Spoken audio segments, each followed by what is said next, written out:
Just realized I wasn't recording. If I niche down my offer to my target audience, that way I can charge more prices. There was a lady who made £3 million by niching down her offer.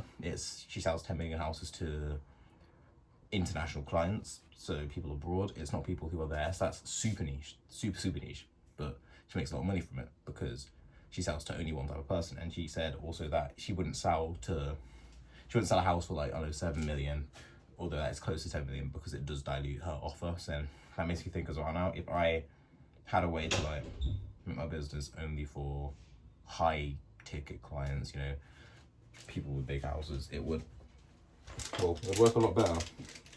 But that begs the question, how does a 20-year-old do that? Because I've got proof of gardening, like my gardening skills are good. It's more just like, do I just knock on their doors or what? But I've noticed as well, because I live in a relatively big house, that a lot of salespeople are a bit scared to knock on bigger houses, bigger doors. So I want to try that out. I want to try knock on a bunch of like doors that have big houses and just give them my offer. Absolute confidence. Worst they can say is no. Best they can say is yes. Best they can say actually is, oh, I'll double the price if you do a good job. Like, I know I'll do a good job. But yeah. Ooh, wait, this is over here. I was wondering what that was. But yeah, that's where I stand. I have a new protein shaker bottle. Speaking of which, I have a gym membership again, and I'm really happy about that because I haven't been gym in ages, and I was pushing 40s, and I felt good because I could still rep them, and that, like, it's insane. It's insane. But yeah, I also saw this old business plan that I made ages ago. I think I'm gonna try and stick to it as well. But I still want to try and do more customer acquisition towards the rich people, but I also want to try and use this as kind of like a checkpoint. Because it says, well, I've even written things. Well, I can't speak words.